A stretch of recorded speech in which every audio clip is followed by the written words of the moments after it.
Greetings, worthy representatives of the middle class. Welcome to another episode of this magical surrealism called Mexico. Here, where reality doesn't surpass fiction, it runs it over and riddles it with bullets and then blames Calderon. Who are they trying to fool today?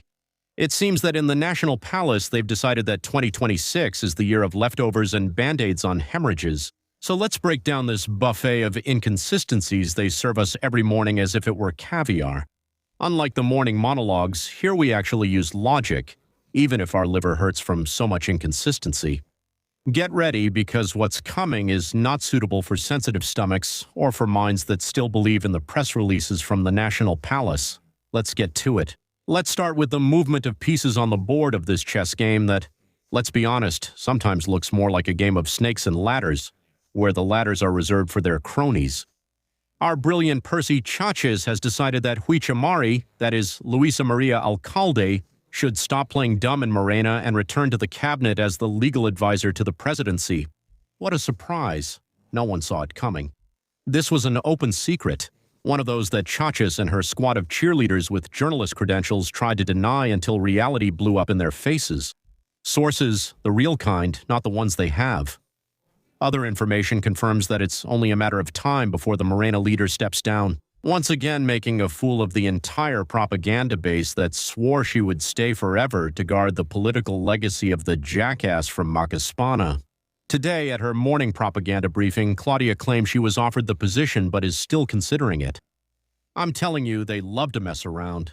But anyway, no doubt another adjustment on the Titanic while the orchestra keeps playing the same triumphant march. In the end, the mayor returns to the fold, showing that in this project, last names and loyalty matter more than any hint of efficiency.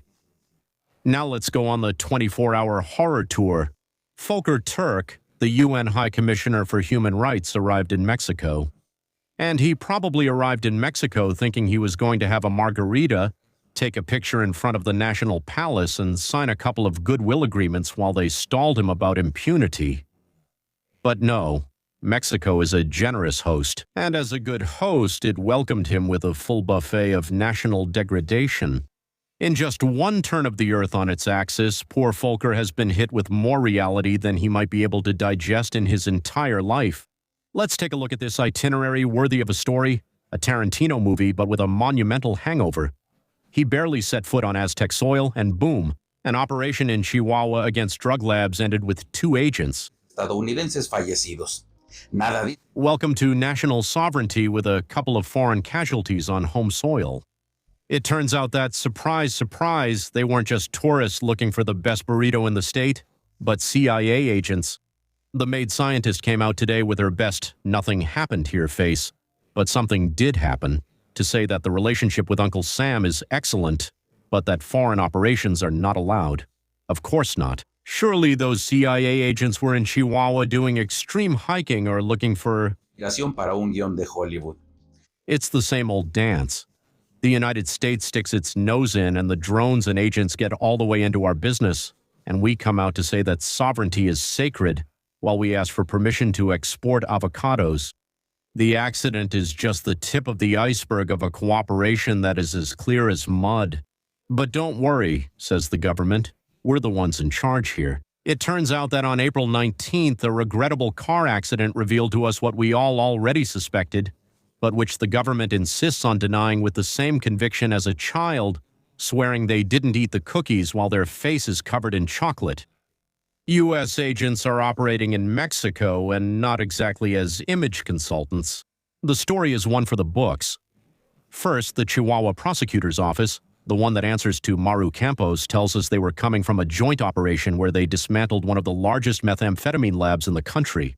Up to that point, everything was more or less fine. But then Scheinbaum comes out and says that, as usual, she didn't know anything. So then, what's it going to be, Claudia? Are you the commander-in-chief of the armed forces or just the one who comes by to pick up the mail? Because if you didn't know, your generals are making a fool out of you in a masterful way, and if you did know and you're lying, well, that's even worse. Either way, you look bad. To shake off some of the mud, the horde of government-paid journalists has already started saying it was all the fault of Maru Campos's government. Why? Well, because she's an opposition governor and they want this to be used as a political hit ahead of the 2027 elections. But while we're fighting here about who gave a ride to whom, in the real world, the one that moves with money and not with morning speeches, the stakes are heating up. On Polymarket, the prediction market where people put real money on national security events and all kinds of things, the probability has shifted by several percent in just 3 days as people move their money. It appears someone in Washington has insider info, or perhaps an enemy, Un sentido del humor muy oscuro. that the Navy SEALs are present and Campos is aware. Maru Campos's government is led by a man of... Nos pronto lo sabremos. Undoubtedly, the occupant of the National Palace is caught between Palenque and Washington. Scheinbaum is in quite a position, if you like, living on the edge.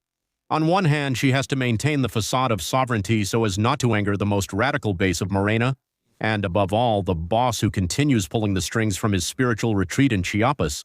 On the other hand, she has a Donald Trump who is no longer playing games and has expanded the powers of the CIA to treat the cartels as international terrorist organizations. It's no longer the DEA with its endless paperwork. Now it's the CIA under the management of John Ratcliffe, with counterterrorism powers and modified legal limits to use lethal force. What a game changer. And meanwhile, here we are arguing about whether the agents were wearing their seatbelts in the accident.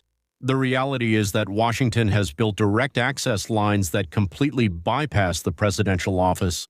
Northern Command talks to the Defense Ministry, the CIA talks to Garcia Garfuch, and the State Department talks to the Foreign Ministry. Sovereignty today is just a concept that only exists in free textbooks and in the nightmares of armchair nationalists. And to top it all off, Volker Turk, the UN High Commissioner for Human Rights I mentioned earlier, witnessed a terrorist attack at the Teotihuacan pyramids. Just what our tourism industry needed. Now the guides won't just sell you obsidian crafts, they'll also offer you handcrafted level 4 bulletproof vests. So while in Morena's offices they're stabbing each other over the leftovers, in the real world, the one without fences or presidential guards, the tragedy at Teotihuacan spits an uncomfortable truth in our faces, a truth the government wants to bury under the pyramid of the sun or the moon. The person who carried out the attacks, in a fit of psychotic frenzy, decided it was a good idea to attack foreigners. And where does that hatred come from? Could it have just sprung up from the ground? Easy, it's the result of years of a hate-filled discourse distilled every morning since the end of 2018. That stale nationalism that sees anything foreign as an enemy, as a rival to sovereignty. They've fed the monster and now they're scared when it bites. In an attempt to calm things down, during the morning press conference it was said that the attacker in Teotihuacan suffered from mental health issues. And speaking of mental health, the cynicism of this government reaches stratospheric levels. Because we have to remind them that the idiot López Obrador shut down the psychiatric hospitals. Escuchamos con estupor cómo... And the disappearance of those hospitals was based on the absurd idea that the patient should be cared for at home by the family. Of course, as if taking care of a patient with severe mental health issues was like taking care of a pot of geraniums. They say it's a global trend, but they conveniently leave out that in the countries where this works, there is infrastructure, specialists, and financial support. Here, where there isn't even paracetamol in the health centers, they tell us that the family is the solution. It's the same logic as making a little hole to extract oil. Cheap, simplistic, and criminal.